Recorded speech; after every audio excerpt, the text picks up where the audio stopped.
Hello friends, welcome to Nafsheer kitchen. Evening time snacks లాగా ఏమైనా తినాలనిపించినప్పుడు స్వీట్ కార్న్ అంటే అందరికీ నచ్చుతుంది కదా. దీంతో ఒక సింపుల్ రెసిపీ, హెల్తీ రెసిపీ అయితే చేయబోతున్నానండి. కొంతమంది స్వీట్ కార్న్ తినడానికి ఇష్టపడరు, అలాంటి వాళ్ళ కోసం అని చెప్పేసి ఈ స్నాక్స్ ఐటమ్ అండి. ఈ వర్షాకాలంలో వేడివేడిగా ఇలా కనుక చేసుకుని తిన్నట్లయితే చాలా అంటే చాలా బాగుంటుంది. నేనైతే హాఫ్ స్వీట్ కార్న్ కక్కి తీసుకున్నానండి. వీడియోలో చూపిన విధంగా ఘాట్లు పెట్టేసి ఈ విధంగా తురుముతున్నానండి.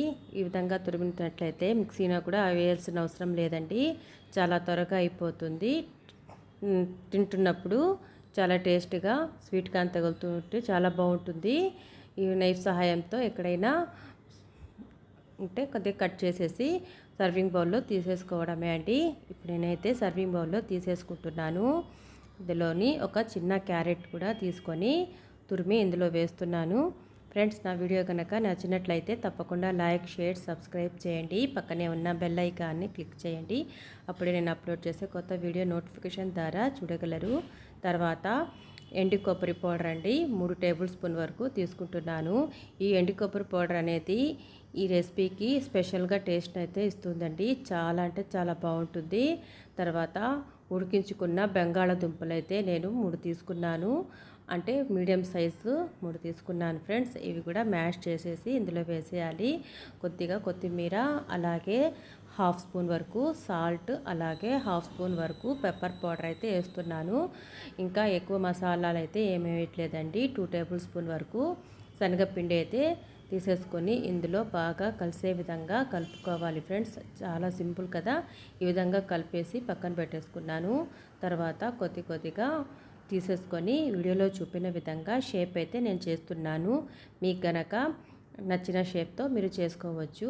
నేను స్పెషల్గా కొద్దిగా డిఫరెంట్ షేప్లో కావాలని ఇలా చేస్తున్నాను. ఈ విధంగా అన్ని షేప్స్ వచ్చే విధంగా చేసేసుకొని ఒక ప్లేట్లో పక్కన పెట్టేసుకోవాలి ఫ్రెండ్స్. చాలా సింపుల్ కదా. ఇంకెందుకు ఆలస్యం, మీరు కూడా ఇలా ఒకసారి ట్రై చేసి చూడండి, మీకు కూడా నచ్చుతుంది. ఈ విధంగా చేసేసుకున్నాక చూసారు కదా, ఈ ప్లేట్లో తీసి పక్కన పెట్టేస్తున్నాను. ఇక దోశ ప్యాన్ అయితే తీసేసుకొని కొద్దిగా ఆయిల్ అనేది అప్లై చేసేసాను. ఈ విధంగా అప్లై చేసినాక ఇప్పుడు ఒక్కొక్కటి చొప్పున అన్నీ వేసుకుంటూ మీడియం ఫ్లేమ్ మీద 2 పక్కల ఫ్రై అయ్యేటట్టు 5-5 నిమిషాల చొప్పున ఉడికించుకుంటే, ఫ్రై చేసేసుకుంటే సరిపోతుందండి. చాలా త్వరగా అయిపోతుంది, టేస్ట్ కూడా అమోఘంగా ఉంటుంది. మీరు ఈ రెసిపీ చేసేటప్పుడు కోకోనట్ పౌడర్ అనేది యాడ్ చేసి చేయండి. తప్పకుండా మంచి ఫ్లేవర్, మంచి రుచి కూడా ఉంటుంది. అంతే ఫ్రెండ్స్, ఎంతో ఈజీగా చేసుకునే స్వీట్ కార్న్ టిక్కీ అయితే రెడీ అయిపోయింది. ఎందుకు ఆలస్యం, మీరు కూడా ట్రై చేసి ఫ్యామిలీతో కలిసి ఎంజాయ్ చేయండి. ఈ వీడియో చూసినందుకు థ్యాంక్ యూ.